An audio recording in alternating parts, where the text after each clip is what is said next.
Cut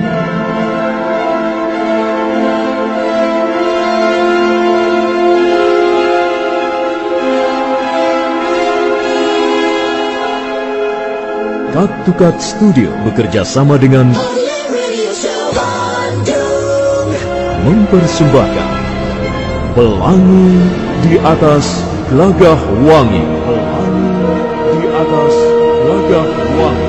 Pelangi di Atas Gelagah Wangi, serial sandiwara radio dengan latar belakang sejarah runtuhnya kerajaan Majapahit dan berdirinya Demak Bintoro, kerajaan Islam yang pertama di tanah Jawa, dengan Raden Patah sebagai rajanya yang terkenal dengan sebutan Panembahan Jimbun.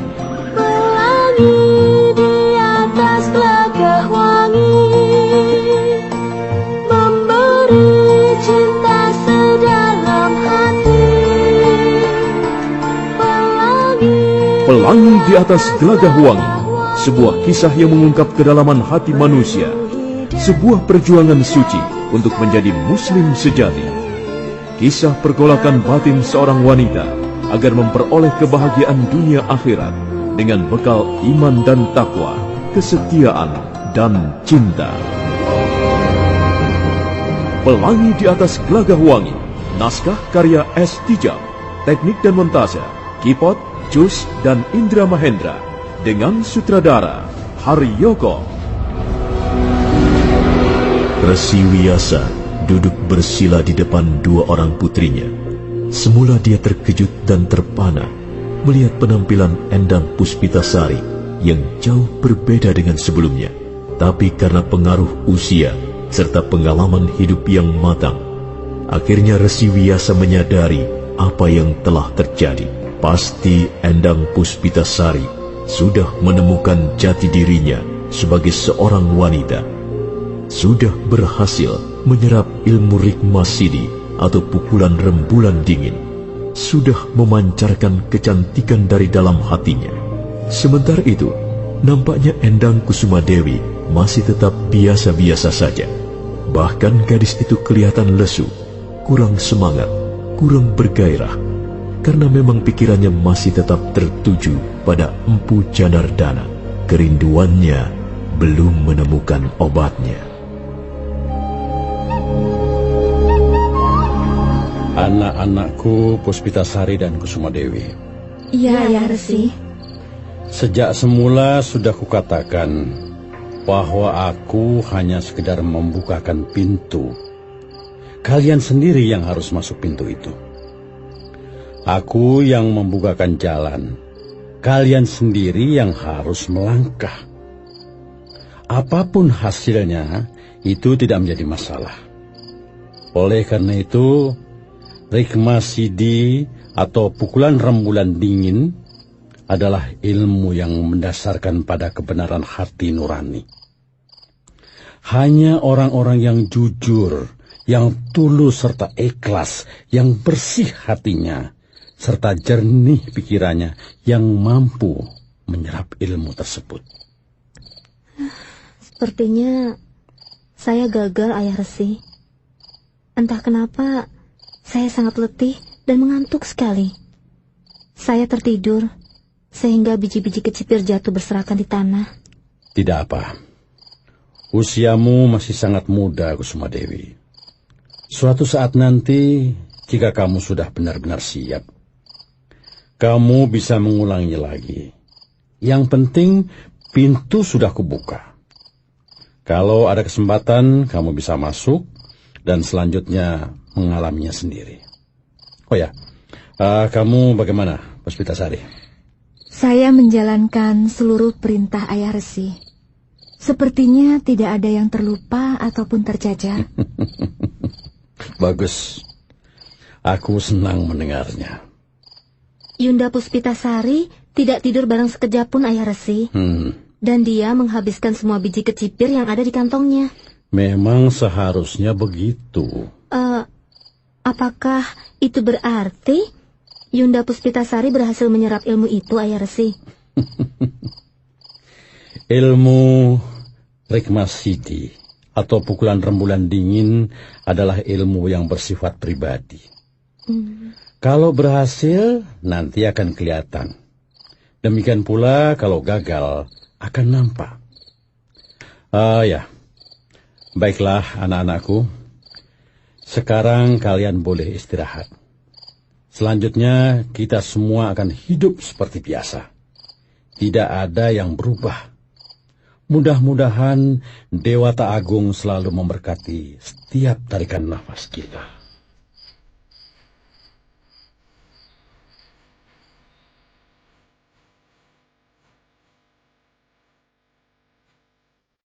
Kedua putri Resi Wiyasa bersama-sama meninggalkan serambi depan. Endang Puspitasari segera masuk ke ruangan biliknya. Demikian pula Endang Kusumadewi. Gadis itu masih nampak lesu, kurang bergairah, kurang bersemangat. Dia membaringkan tubuhnya di atas ranjang sambil kembali memikirkan Empu Janardana yang berada di tempat jauh, di sana, di padepokan Antahpura.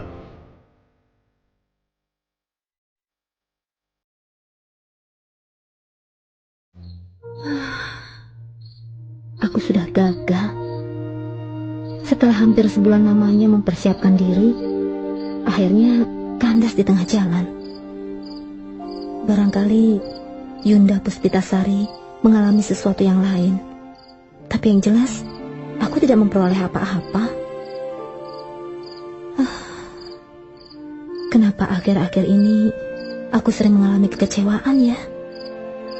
Bersusah payah aku pergi ke Antahpura, duduk semalaman di bawah pohon, tubuhku dikerubuti nyamuk. Tapi orang yang ditunggu-tunggu tidak juga mau keluar. Aku betul-betul sangat kecewa. Dan sekarang aku pun kecewa. Semalaman aku berjalan bersama Yunda Puspitasari. Tapi apa akhirnya? Aku tidak memperoleh sesuatu pun, kecuali tidur nyenyak dan butir-butir biji kecipirku jatuh berantakan semuanya. Hei, bukankah ini kitab Smaradana milik Paman Janardana?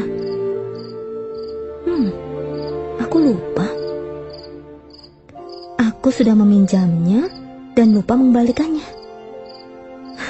Dan rupanya Paman Janardana juga lupa memintanya. Bagaimana ya?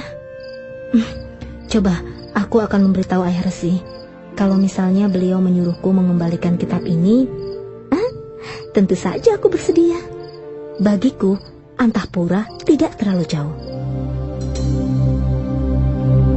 Walaupun masih merasa letih dan mengantuk, Endang Kusumadewi kembali bangun dari ranjang dan beranjak meninggalkan ruangan biliknya. Rupanya Resi Wiyasa juga sudah tidak duduk di serambi depan. Endang Kusumadewi mencarinya ke halaman samping maupun belakang pondok. Akhirnya dia menemukan sang ayah di depan pintu puri sesaji.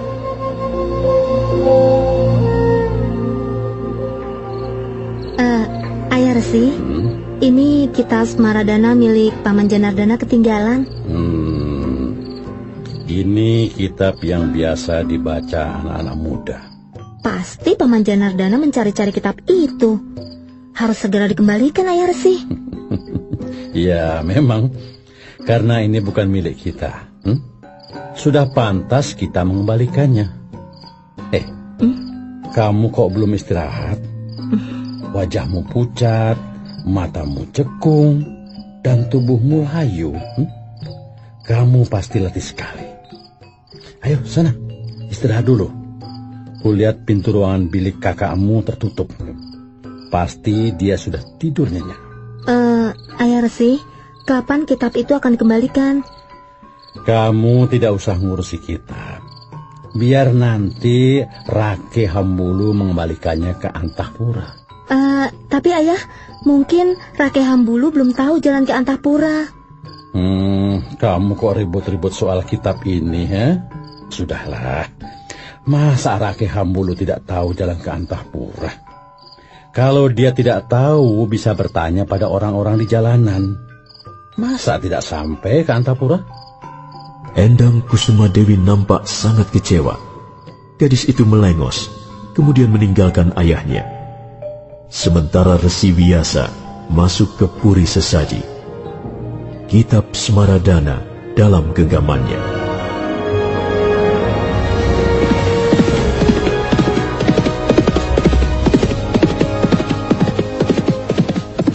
Rake Hambulu mengendarai kudanya dengan tenang, meninggalkan padepokan Indragila. Di persimpangan jalan menuju desa Silabungu, dia mengambil arah ke kiri. Dan tak lama kemudian, dia pun sudah sampai di daerah yang berbukit-bukit. Dia mengemban tugas dari Resi Wiyasa, mengantarkan kitab Smaradana ke Antahpura. Begitu menikung sebuah jalanan menurun, yang kanan kirinya menjulang tinggi dinding-dinding bukit, Rake Hambulu buru-buru menarik tali kekang kudanya.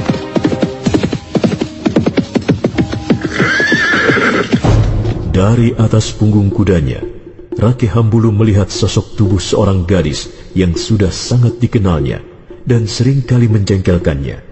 Siapa lagi kalau bukan Endang Kusumadewi? Rake Hambulu melompat turun dari punggung kuda, kemudian menghampiri gadis itu yang berdiri di tengah jalan.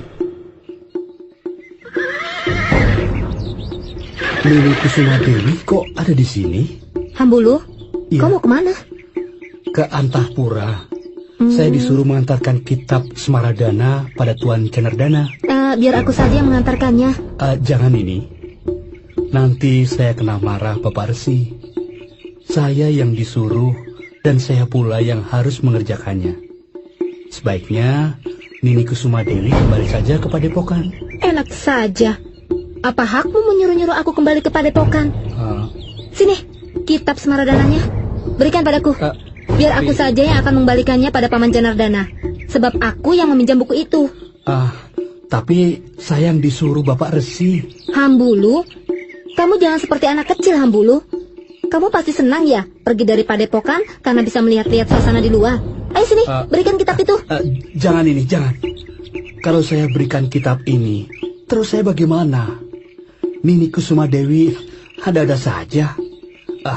Sudahlah ini. Jangan lagi Nini Kusumadewi mengajak ribut.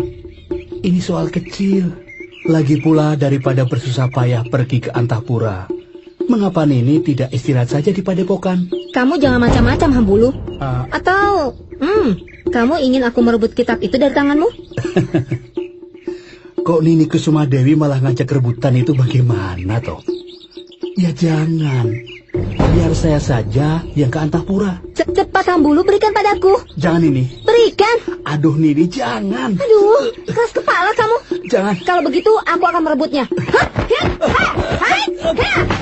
Jangan ini, jangan. Aduh, ini bagaimana kok malah ngajak berkelahi?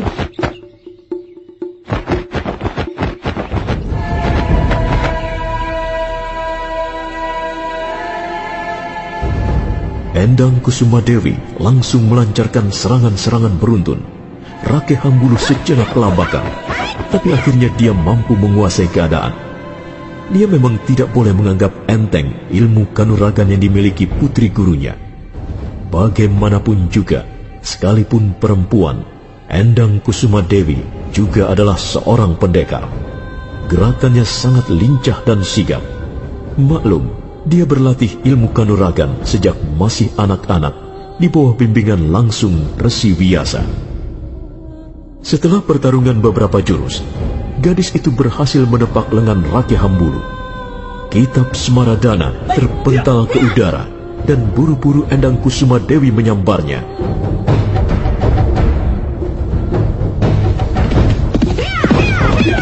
Tunggu ini, tunggu!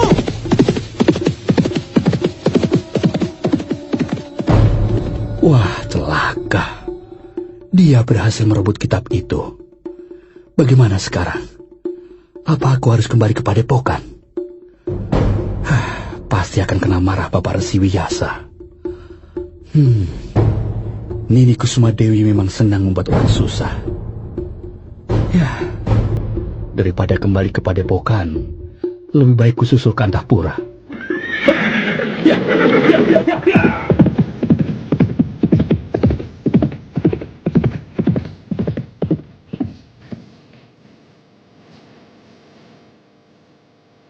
Endang Kusuma Dewi memasuki pintu depan Padepokan Antahpura ketika matahari baru saja tenggelam di mulut cakrawala.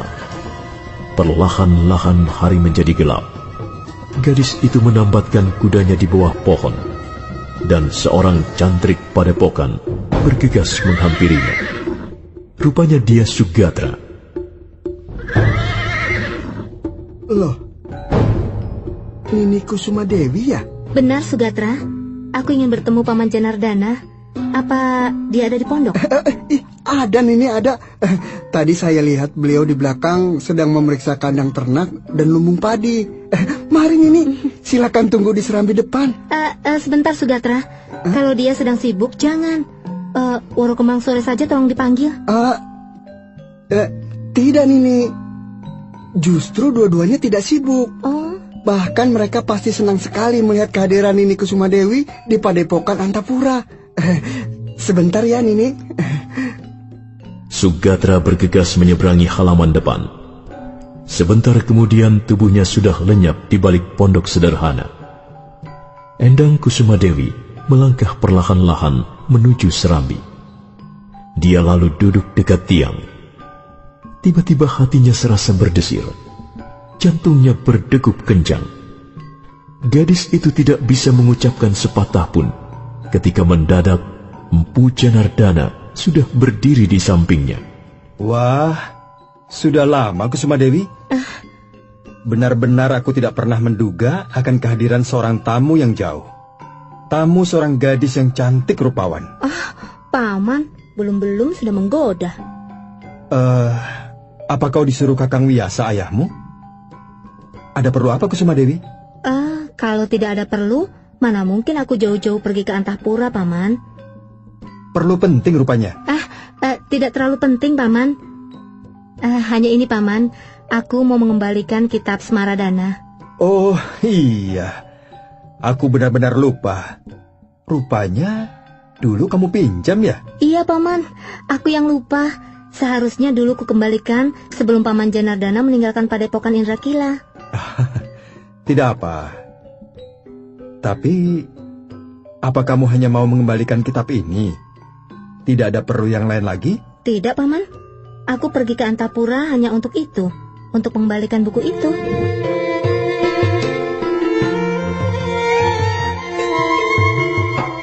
Nah, saudara pendengar, demikianlah seri ke-25 Sandiwara Radio Pelangi di Atas Gelagah Wangi. Kali ini didukung oleh para pemain.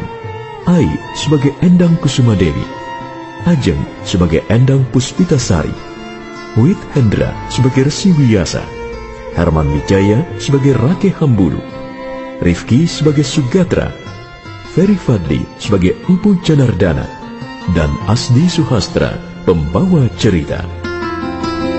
Di antara semerbak bunga, nyanyian kumbang dan riang, hapus semua rindu.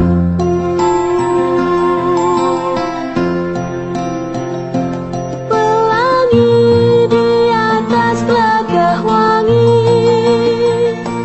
memberi cinta sedalam hati. Pelangi di atas gelagah wangi, penuhi dan sirami sanubari, bagai Bagaimana kisah selanjutnya? Silakan mengikuti seri berikutnya. Sampai jumpa.